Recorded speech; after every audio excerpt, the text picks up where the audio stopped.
he should be able to move it that way. It should be that loose.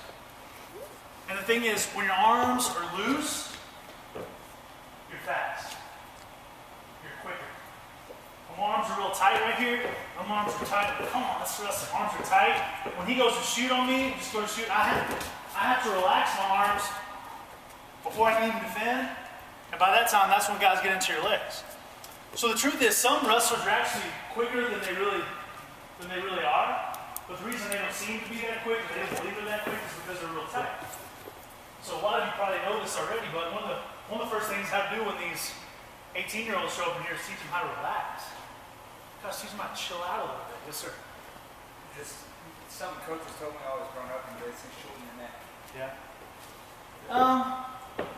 I don't believe in your stance you need to shorten your neck, because if you said why, I would say when I shorten my neck, I'm having to flex. And so when I'm having to flex, I'm tight. When I'm tight, I'm slow. They said the next guy, and the next guy said the next guy. Yeah, I think so. I mean, knee hits, all this power's created. That's what a lot of kids do. They fall over, and then they want to try to jump up into them. You didn't take advantage of your power. So when I explode for this knee pound, the second piece of it, I want to make sure my shoulder hits. I'm going to go easy. I want to make sure my shoulder hits. See that? Before my knee hits. That's how I know I'm using this power, using this coil fully. And I'm shooting up at a 45-degree angle, like the plane taking off. For kids, for those of you that work with 6, 7, 8, 9, 10 years, right? You know what? They're not going to learn 45-degree angle until they're freshmen in high school. Even then, they might not even get it, right? But 6-year-olds, they know what a plane looks like to take off. So I level change, and I shoot up at that angle, that 45. But my shoulder has to hit before the knee. Any questions on that so far? That's usually something that causes some friction. There's clearly, like I said, different points of view. People like to take big steps and come back up. Again, it just didn't work on real explosive for people. Couldn't get to Joe Williams' leg doing that. I had to adapt, had to change. So this is what this looks like. Lower your level knee pound. Now time for your stomach. I'm going to go like 40% this time.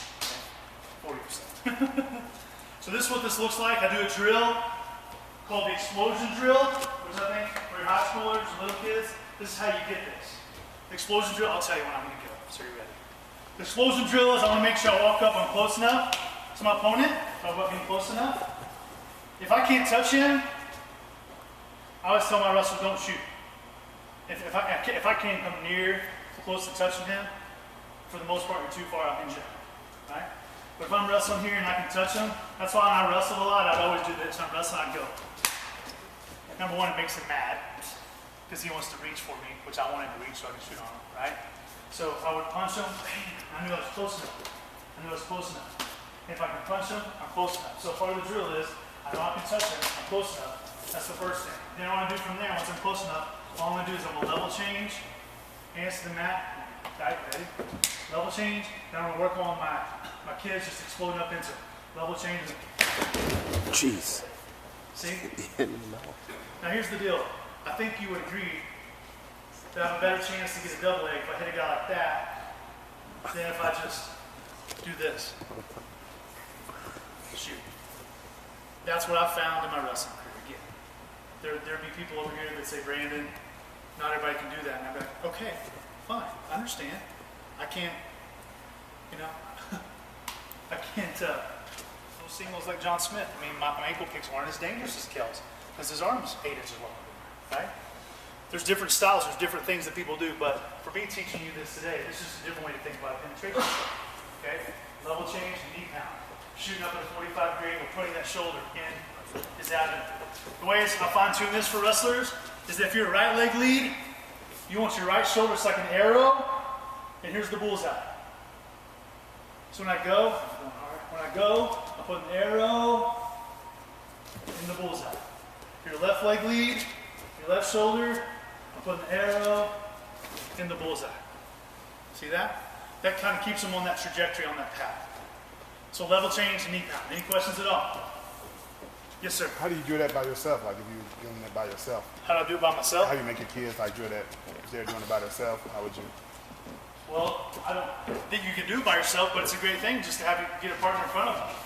I mean, I have guys like, come here, I need you. Come here, come on. what I do. So I'm like, okay, you stand here, your turn. Get your stance. Okay, can you touch him? Get close enough? Okay, he gets up close enough, lower your level. Okay, from right here, now watch, here's what I do. As I say, balance on me a little bit. Get your legs and hips loose, balance. Balance. Your legs loose, feel that? Down 3, we're gonna put the arrow in the bullseye. Ready? 1, 2, 3. Boom! All right? And you lift them up. When you lift them up, you help them understand that angle things. You help them understand that trajectory, because when they go do it on their own, they'll go. They will. So when you start lifting them up so they feel that, and then when you do that with the kids, this guy knocks him off his feet and he lands on his back and starts going, then it's like, okay, your turn. I know they're not your breath out, but come here. Your turn. And you let him do it to his buddy. Then it's kind of like, man.